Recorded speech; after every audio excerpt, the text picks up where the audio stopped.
Hello everyone. तो कैसे हैं आप सब? होप सो बहुत अच्छे होंगे। तो गाइस, आज की इस वीडियो के अंदर हम बात करने वाले हैं गिरीश कर्नाड के एक प्ले के बारे में जिसका नाम है ययाति। अब इस प्ले के अंदर राजा ययाति के बारे में बात होने वाली है। हिंदू माइथोलॉजी के अनुसार राजा ययाति एक बहुत ज़्यादा पावरफुल किंग थे। वो इतने पावरफुल थे कि उन्होंने अपनी शक्ति के दम पर पूरे विश्व को जीत लिया था। और इस प्ले के अंदर उन्हीं की कहानी के बारे में बात होने वाली है, उन्हीं की लाइफ के बारे में बात होने वाली है। लेकिन गिरीश कर्नाड ने जो राजा ययाति की एक्चुअल कहानी थी उसमें कुछ चेंजेस कर दिए हैं, कुछ नए कैरेक्टर्स को जोड़ दिया है, जिसकी वजह से जो प्ले की कहानी है वो एक्चुअल कहानी से थोड़ी सी डिफरेंट हो गई है। तो प्ले को अच्छे से समझने के लिए सबसे पहले हम बात करेंगे एक्चुअल स्टोरी की, एंड देन हम बात करेंगे गिरीश कर्नाड के द्वारा किए गए चेंजेस की। तो चलिए बिना टाइम वेस्ट किए शुरू करते हैं प्ले को। तो सबसे पहले जान लेते हैं कैरेक्टर्स को। तो पहले कैरेक्टर हैं ययाति। ययाति जो थे वो किंग नहुषा और अशोका सुंदरी के पुत्र थे। अशोका सुंदरी भगवान शिव और पार्वती की पुत्री थी। अब जैसे कि मैंने आपको पहले भी बताया कि राजा ययाति के पिता का नाम था किंग नहुषा। किंग नहुषा के 5 पुत्र थे। किंग नहुषा बहुत ज़्यादा एरोगेंट किंग थे, यानी कि वो बहुत ज़्यादा अहंकारी थे, और उनके अहंकार की वजह से ही ऋषियों ने उन्हें अजगर बनने का श्राप दिया था। किंग नहुषा के बाद में उनके पुत्र यति गद्दी पर बैठते हैं, लेकिन यति संन्यास धारण कर लेते हैं और मोहमाया को छोड़ करके जंगल चले जाते हैं, जिसके पश्चात ये राजा ययाति को गद्दी पर बिठाया जाता है। ययाति एक बहुत ही ज़्यादा पावरफुल किंग थे और उन्होंने अपनी शक्ति के दम पर पूरी दुनिया पर राज कर लिया था। अब बात करते हैं कुछ और किरदारों के बारे में। तो दूसरा नाम आता है देवयानी का। देवयानी राक्षसों के गुरु शुक्राचार्य की पुत्री थी। देवयानी बहुत ज़्यादा गुणवान थी और बहुत ज़्यादा सुंदर भी थी। इनके बाद में नाम आता है शर्मिष्ठा का। शर्मिष्ठा राक्षसों के राजा विश्वकर्मा की बेटी थी। शर्मिष्ठा और देवयानी बहुत अच्छी दोस्त थी, लेकिन इनके बीच में कोई झगड़ा होता है जिसकी वजह से ये एक दूसरे की दुश्मन बन जाती हैं। इनके बाद में नाम आता है शर्मिष्ठा के पुत्र का, जिसका नाम था पुरु। अब बात करते हैं कहानी की। तो कहानी की शुरुआत होती है देवयानी और शर्मिष्ठा से। एक रोज की बात है, देवयानी और शर्मिष्ठा दोनों जंगल में तालाब के किनारे नहाने के लिए जाती हैं। नहाने के बाद में शर्मिष्ठा गलती से देवयानी की साड़ी पहन लेती है। जैसे ही देवयानी को इस बारे में पता चलता है, वो शर्मिष्ठा पे बहुत ज़्यादा क्रोधित होती है। वो शर्मिष्ठा को बोलती है कि तुम्हारी हिम्मत कैसे हुई, एक राक्षसी कुल में पैदा होने के बाद में तुम्हारी इतनी हिम्मत कैसे हुई कि तुमने मेरे यानी कि एक ब्राह्मण की पुत्री के कपड़े पहन लिए, एक ब्राह्मण की पुत्री के कपड़ों को हाथ लगाया। तुम्हारी इतनी औकात नहीं है कि तुम मेरे कपड़े पहन सको। एक ब्राह्मण और एक राक्षस का क्या मेल। मैं तुमसे ओहदे में काफ़ी बड़ी हूँ। इनफैक्ट मैंने तो तुम्हारे साथ दोस्ती करके, मित्रता करके तुम पर एहसान किया है, जैसे कि मेरे पिता ने तुम्हारे पिता पर किया है। अगर मेरे पिता तुम्हारे पिता को सलाह ना दें तो तुम्हारे पिता का साम्राज्य चल ही नहीं सकता है। और ये सब कह करके देवयानी शर्मिष्ठा की बहुत ज़्यादा बेइज्जती करती है। शर्मिष्ठा को इस बात पे बहुत ज़्यादा गुस्सा आ जाता है और वो देवयानी को वहीं तालाब में धकेल देती है और वहां से आ जाती है। अब राजा ययाति, जो कि पानी की तलाश में जंगल में इधर उधर भटक रहे थे, वो तालाब के पास जाते हैं और वो देवयानी को डूबता हुआ देख करके उसका दायां हाथ यानी कि राइट हैंड पकड़ करके उसको तालाब से बाहर निकालते हैं। तो यहाँ पर राजा ययाति और देवयानी की पहली मुलाकात हुई थी। इसके बाद में क्या होता है, देवयानी वापस से राजमहल जाती है और राजमहल जाकर के अपने पिता शुक्राचार्य को सारी ही घटना बताती है कि कैसे शर्मिष्ठा ने उसे तालाब में धकेल दिया था और उसे वहां पर अकेला छोड़ करके वो वापस आ गई। यहाँ पर देवयानी ने सिर्फ यही बताया कि शर्मिष्ठा ने उसे तालाब में धकेल दिया था। उसने ये नहीं बताया कि उसने शर्मिष्ठा को क्या कहा था जिसकी वजह से उसने ऐसा किया। अब जैसे ही गुरु शुक्राचार्य ये सब बातें सुनते हैं तो वो बहुत ज़्यादा क्रोधित हो जाते हैं। अब देवयानी जो है गुरु शुक्राचार्य से बोलती है कि मुझे तभी शांति मिलेगी जब शर्मिष्ठा को मेरी नौकरानी बनाया जाएगा। इस पर गुरु शुक्राचार्य राक्षसों के राजा विश्वकर्मा के पास जाते हैं और उन्हें सारी ही घटना बताते हैं। फिर कहते हैं कि मेरी पुत्री देवयानी की इच्छा है कि आपकी पुत्री शर्मिष्ठा को उसकी नौकरानी बनाया जाए। इस पर विश्वकर्मा पहले तो बहुत ज्यादा दुखी होते हैं, लेकिन बाद में अपनी कुल की रक्षा करने के लिए वो अपनी पुत्री शर्मिष्ठा को देवयानी की नौकरानी बनाने के लिए राजी हो जाते हैं। और शर्मिष्ठा भी अपने कुल की रक्षा करने के लिए देवयानी की नौकरानी बनने के लिए तैयार हो जाती है। कुछ दिनों बाद वापस से देवयानी जो है जंगल में जाती है। इस बार शर्मिष्ठा उसकी नौकरानी के रूप में उसके साथ ही जाती है। यहाँ पर उनकी मुलाकात फिर से ययाति के साथ होती है। ययाति जैसे ही शर्मिष्ठा को देखते हैं वो उसकी सुंदरता पे मोहित हो जाते हैं। अब जैसे ही देवयानी को इन सब चीज़ों के बारे में पता लगता है, वो ययाति को कहती है कि शर्मिष्ठा उसकी नौकरानी है और ये कहकर के वो उसकी बेइज्जती करती है। इसके बाद देवयानी ययाति से कहती है कि उस रोज तालाब से बचाते हुए उन्होंने उसका दाहिना हाथ पकड़ा था और उनके कुल में रिवाज है कि अगर कोई लड़का किसी लड़की का दाहिना हाथ पकड़ लेता है, इसका मतलब है कि उसे उससे शादी करनी है। तो अब आपको मुझसे शादी करनी पड़ेगी। इस बात को सुनते ही ययाति बहुत ज़्यादा डर जाते हैं, क्योंकि उनको पता था कि देवयानी गुरु शुक्राचार्य की पुत्री है, और अगर उन्होंने शादी के लिए देवयानी को मना कर दिया तो देवयानी अपने पिता से उनकी शिकायत कर देगी, जिसकी वजह से जो गुरु शुक्राचार्य हैं वो ययाति को दंड देंगे। तो इस पर जो ययाति हैं वो देवयानी को हाँ कर देते हैं। अब राजा ययाति के पास में देवयानी को ना करने का कोई और कारण भी नहीं था, क्योंकि देवयानी भी बहुत ज़्यादा सुंदर थी, बहुत ज़्यादा गुणवान थी, तो मना करने का तो कोई कारण पैदा ही नहीं होता। लेकिन राजा ययाति शादी के लिए राजी होने से पहले देवयानी के सामने एक शर्त रखते हैं। वो उसे बोलते हैं कि अगर तुम्हारे पिता गुरु शुक्राचार्य हमारी शादी के लिए राजी हो जाएंगे तभी वो ये शादी करेंगे, नहीं तो वो नहीं करेंगे। इस पर देवयानी जो है वो हाँ कर देती है। अब उस समय क्या होता था, किसी भी क्षत्रिय का किसी ब्राह्मण के साथ विवाह करना वर्जित माना जाता था, सही नहीं माना जाता था। लेकिन देवयानी को तो सही गलत के बारे में सोचने की फुर्सत ही कहाँ थी। उसे तो शर्मिष्ठा को जो है नीचा दिखाना था, क्योंकि उसको पता था कि जो राजा ययाति हैं वो शर्मिष्ठा की खूबसूरती पर मोहित हो गए हैं, और शर्मिष्ठा भी कहीं ना कहीं राजा ययाति को पसंद करती है, और इसी वजह से वो राजा ययाति के साथ में शादी करना चाहती थी। तो वो फटाफट से राजा ययाति को अपने पिता के पास लेकर के जाती है और सारी ही बातें अपने पिता को बताती हैं। जो उसके पिता गुरु शुक्राचार्य हैं वो भी शादी के लिए राजी हो जाते हैं। फिर वो ययाति से कहते हैं कि मेरी पुत्री के साथ में जो उसकी नौकरानी है, यानी कि जो शर्मिष्ठा है, वो भी जाएगी। अब मैं चाहता हूँ कि तुम शर्मिष्ठा का भी अच्छे से ध्यान रखो, क्योंकि शर्मिष्ठा चाहे राक्षसी ही सही लेकिन एक राजकुमारी है, तो उसकी भी देखभाल में कोई कमी नहीं आनी चाहिए।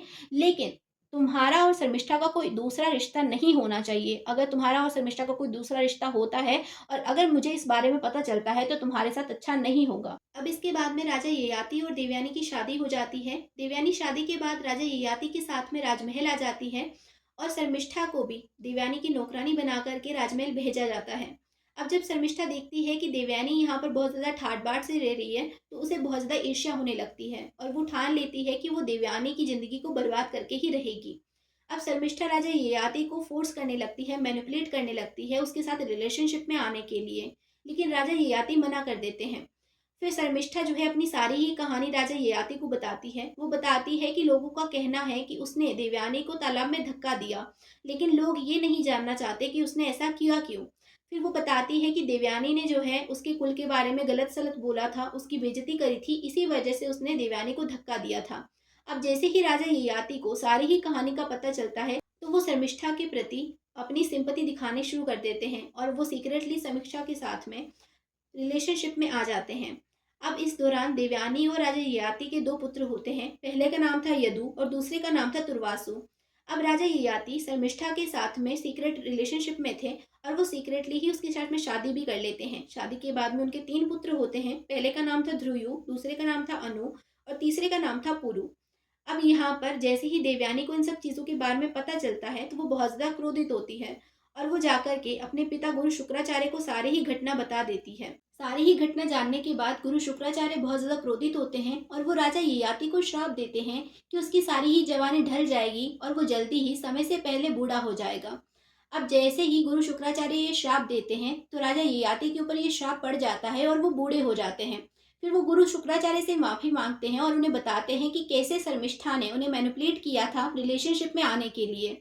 अब जैसे ही गुरु शुक्राचार्य को इस बारे में पता चलता है, तो वो राजा ययाति को बोलते हैं कि मैं तुम्हारे श्राप को वापस तो नहीं ले सकता, लेकिन इसको खत्म करने का एक उपाय बता सकता हूँ। अगर तुम्हारा कोई भी पुत्र तुम्हारे बुढ़ापे को एक्सेप्ट कर ले तो तुम वापस से जवान हो सकते हो।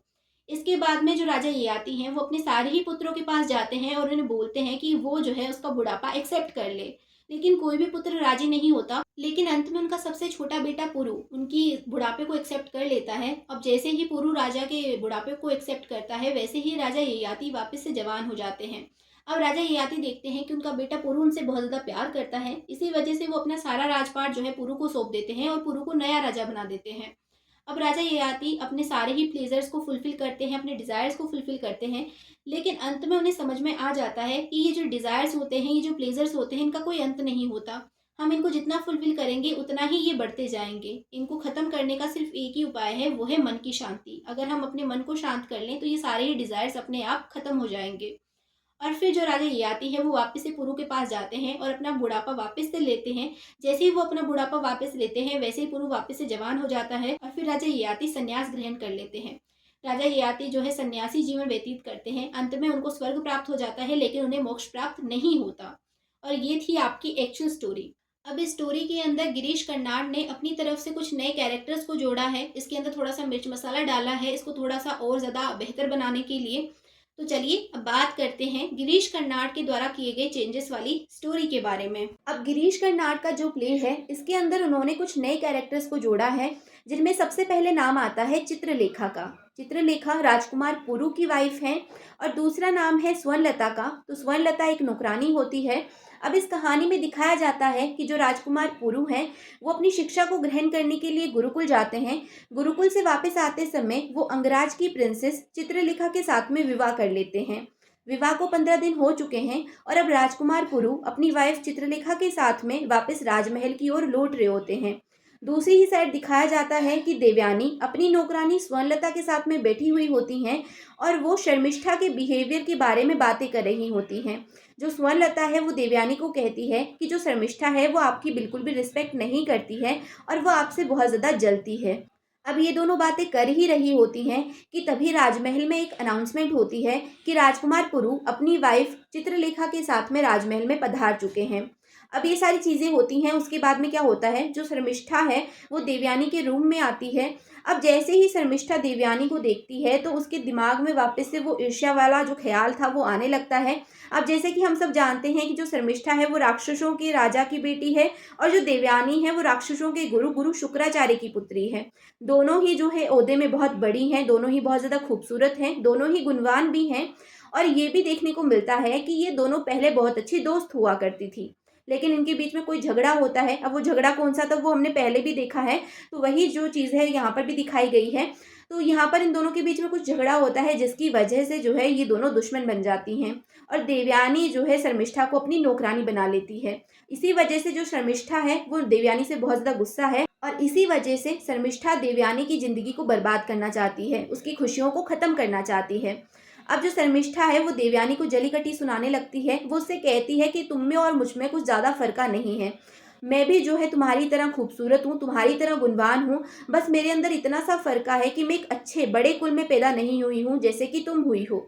मैं एक राक्षस कुल में पैदा हुई हूँ और यही मेरी सबसे बड़ी जो है दिक्कत है, यही जो है मेरा सबसे बड़ा श्राप है। अगर मैं तुम्हारी तरह ब्राह्मण कुल में पैदा हुई होती तो शायद आज मैं तुम्हारी जगह होती। अब जो शर्मिष्ठा है वो देवयानी को बोलती है कि राजा ययाति ने तुम्हारे साथ इसीलिए विवाह किया है क्योंकि तुम गुरु शुक्राचार्य की पुत्री हो और गुरु शुक्राचार्य को संजीवनी विधि आती है और ययाति जो है उस विधि को सीखना चाहते हैं। ययाति भी जो है हमेशा जवान रहना चाहते हैं, इसी वजह से उन्होंने तुमसे शादी करी है। अब ये सब बातें सुनकर के देवयानी बहुत ज़्यादा गुस्सा हो जाती है, बहुत ज़्यादा दुखी हो जाती है और राजा ययाति जब शर्मिष्ठा की ये बातें सुनते हैं तो वो भी बहुत ज़्यादा क्रोधित हो जाते हैं। अब देवयानी राजा ययाति को बोलती है कि आप शर्मिष्ठा को समझाइए। तो राजा ययाति जो है वो शर्मिष्ठा को समझाने की बहुत कोशिश करते हैं, लेकिन शर्मिष्ठा उनकी बातों को समझने के लिए मना कर देती है। अब राजा ययाति शर्मिष्ठा को धमकी देते हैं कि अगर तुमने दोबारा से ये सब बातें करी तो मैं तुम्हें राजमहल से बाहर निकाल दूंगा। तो शर्मिष्ठा बोलती है कि अब तो यही राजमहल मेरा घर है और मैं यहाँ से वापस कहीं नहीं जाऊंगी। फिर शर्मिष्ठा राजा ययाति को कहती है कि उसके पिता राजा विश्वपर्वा ने देवयानी के पिता गुरु शुक्राचार्य को वचन दिया था कि उनकी पुत्री कभी भी देवयानी को छोड़ करके नहीं जाएगी, वो उसकी नौकरानी बन करके हमेशा उसके साथ रहेगी। और इस वचन में शर्मिष्ठा यानी कि मैं बाध्य हूँ, इसीलिए मैं इस राजमहल को छोड़ करके नहीं जा सकती। अब यहाँ पर इस जगह पर गिरीश कर्नाड ने एक बहुत बड़ा चेंज किया है।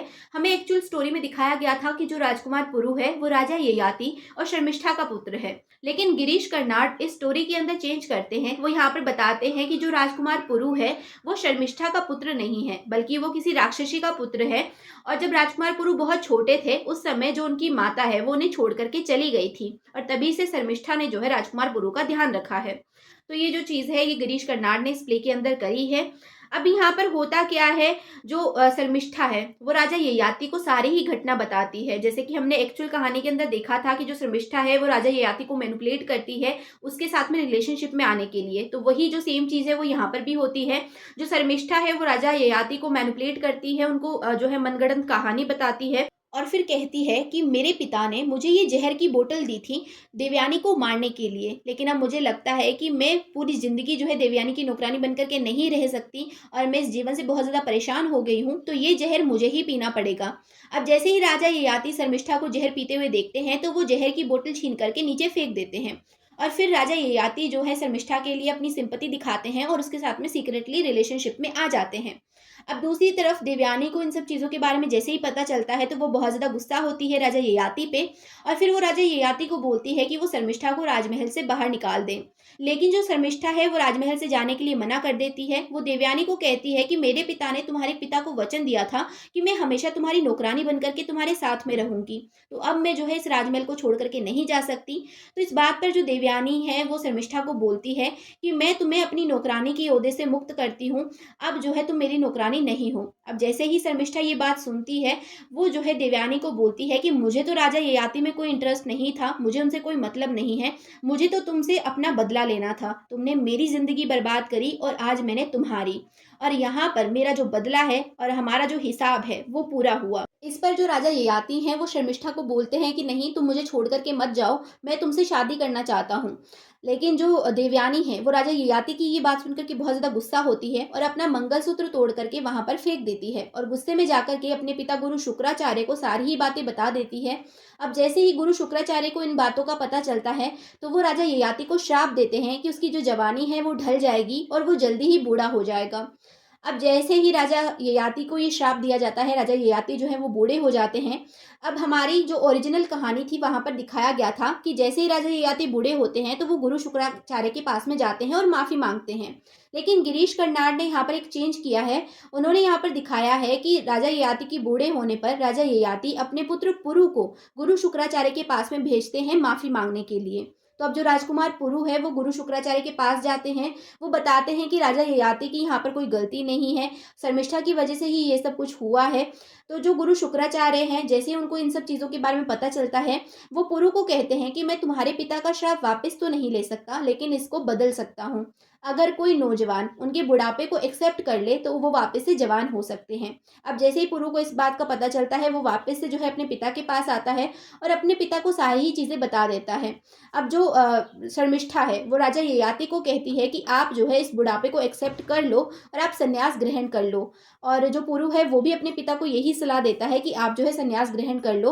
और शर्मिष्ठा तो यहाँ तक कहती है कि मैं आपके साथ में आपके श्राप को ग्रहण कर लूँगी, मैं भी आपके साथ में जंगल चली जाऊँगी। लेकिन जो राजा ययाति है वो यहाँ पर कहाँ ही रुकने वाले थे। वो कहते हैं कि नहीं, मुझे तो अपनी जवानी जीनी है, मुझे तो अपने प्लेजर्स को फुलफिल करना है, मैं संन्यास ग्रहण नहीं करूँगा। तो यहाँ पर जो पुरु हैं वो देखते हैं कि उनके पिता मानने नहीं वाले हैं, तो वो अंत में जो है अपने पिता को कहते हैं कि ठीक है, अगर आप जो है बुढ़ापा ग्रहण नहीं करना चाहते तो मैं आपका ये जो बुढ़ापा है वो एक्सेप्ट कर लेता हूँ।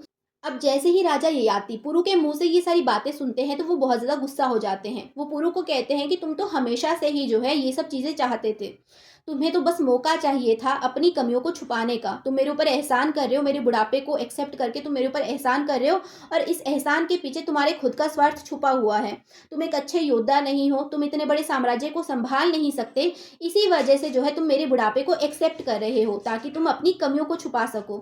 अब क्या होता है ना, प्ले के अंदर दिखाया जाता है पहले कि जैसे ही पुरु की शादी होती है वो राजा ययाति के पास में मिलने के लिए आते हैं। वो राजा ययाति को बताते हैं कि पिताजी, मैंने बहुत सारी शिक्षा ग्रहण करी है, लेकिन फिर भी मैं इतना महान योद्धा नहीं बन सका हूँ, मुझे अभी भी कहीं ना कहीं डर लगता है, मैं एक योद्धा की भांति निडर नहीं हूँ। तो जैसे ही राजा ययाति इन सब बातों को सुनते हैं तो वो बहुत ज़्यादा डर जाते हैं। उनको बहुत ज़्यादा गुस्सा आता है कि उनका पुत्र कैसा है, वो तो एक इतने बड़े विजेता हैं लेकिन उनका पुत्र इतना डरपोक क्यों है।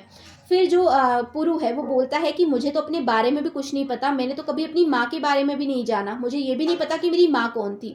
तो राजा ययाति जो है उसकी बात को टालने की कोशिश करते हैं, लेकिन पुरु जो है वो राजा ययाति को कहता है कि नहीं पिताजी, आपको बताना पड़ेगा कि मेरी माँ कौन थी। अब जैसे ही राजा ययाति देखते हैं कि पुरु मानने नहीं वाला, तो वो जो है पुरु को बताना शुरू करते हैं। वो बताते हैं कि तुम्हारी माँ जो है बहुत ज़्यादा खूबसूरत थी, बहुत ज़्यादा जेंटल थी, इसी वजह से जो है मैंने उसके साथ शादी करी थी। लेकिन शादी के कुछ समय पश्चात ही तुम्हारी माँ जो है बहुत ज़्यादा बदल जाती है, वो पागलों की तरह व्यवहार करने लगती है, वो चिल्लाने लगती है और वो जो है सभी लोगों को बहुत ज़्यादा परेशान कर देती है। लेकिन फिर भी जो है मैंने उसे नहीं छोड़ा। लेकिन जब वो हमें छोड़ कर के जाने वाली थी, उस समय वो बहुत ज़्यादा बीमार होती है और अपनी बीमारी की हालत में ही वो बताती है कि वो एक राक्षसी है और यहाँ पर वो आर्यवर्त के लोगों से बदला लेने के लिए आई है, क्योंकि आर्यवर्त के लोगों ने राक्षसों के कुल का नाश कर दिया था। इसी वजह से जो राजकुमार पुरु की माँ है वो चाहती थी कि आर्यवर्त के लोगों पर एक ऐसा उत्तराधिकारी राज करे जिसकी रगों में राक्षसों का खून बहता हो। और यहाँ से हमें पता चलता है कि जो राजकुमार पुरु हैं वो पूरे आर्य नहीं हैं, उनकी रगों में राक्षसों का खून भी बहता है। अब चलते हैं हमारी कहानी की तरफ। तो जो यहाँ पर राजा ययाति हैं वो पुरु को डांट रहे होते हैं, लेकिन पुरु बाद में कहता है कि नहीं पिताजी, ऐसी कोई बात नहीं है, मैं आपका बुढ़ापा सच में ग्रहण करना चाहता हूँ ताकि आप जो है वापस से जवान हो सको। तो अंत में जो राजा ययाति हैं वो अपना बुढ़ापा जो है पुरु को दे देते हैं और वो वापस से जवान हो जाते हैं। अब जवान होने के बाद में वो सारे ही प्लेजर्स को फुलफिल करते हैं, अपने डिज़ायर्स को फुलफिल करते हैं। दूसरी तरफ वो देखते हैं कि जो उनका बेटा पुरु है वो उनसे बहुत ज़्यादा प्यार करता था, इसी वजह से वो अपना सारा ही साम्राज्य पुरु को सौंप देते हैं और पुरु को दूसरा राजा बना देते हैं। अब यहाँ पर क्या होता है, राजा ययाति बहुत समय तक जो है जवान रहते हैं, वो सारे ही प्लेजर्स को लेते हैं, लेकिन अंत में उन्हें समझ में आ जाता है कि जितने भी प्लेजर्स हैं ये कभी भी ख़त्म नहीं होंगे, इनका कोई अंत है ही नहीं। अगर जो है हमें इन प्लेजर्स को ख़त्म करना है, इनको शांत करना है, तो इसका सिर्फ एक ही उपाय है, वो है मन की शांति। अगर हम जो है अपने मन को शांत कर लेते हैं तो ये जो प्लेजर्स हैं ये अपने आप ही शांत हो जाएंगे। तो जो राजा ययाति है वो पुरु के पास जाते हैं और उसे उसकी जो जो जवानी थी वो वापस से लौटा देते हैं, उससे अपना बुढ़ापा ले लेते हैं और वो संन्यास ग्रहण कर लेते हैं और जंगल में चले जाते हैं। और अंत में दिखाया जाता है कि राजा ययाति की मृत्यु हो जाती है, उनको स्वर्ग भी प्राप्त हो जाता है, लेकिन उनको मोक्ष प्राप्त नहीं होता, जो कि स्वर्ग से एक कदम आगे था। और यहाँ पर जो आपका ये प्ले है ये कंप्लीट होता है। होप सो आपको मेरा एक्सप्लेनेशन समझ में आया होगा। इस स्टोरी के रिगार्डिंग आपको कोई भी डाउट नहीं रहा होगा। अगर कोई भी डाउट रहता है तो आप मुझे कमेंट सेक्शन में पूछ सकते हैं। तो आज की इस वीडियो के लिए बस इतना ही। होप सो आपको वीडियो अच्छी लगी होगी। तो बस मिलते हैं नेक्स्ट वीडियो में। और नेक्स्ट वीडियो आपको किस टॉपिक पे चाहिए वो आप मुझे कमेंट सेक्शन में बता सकते हैं। तब तक के लिए bye bye, take care, keep watching, keep learning, love you all.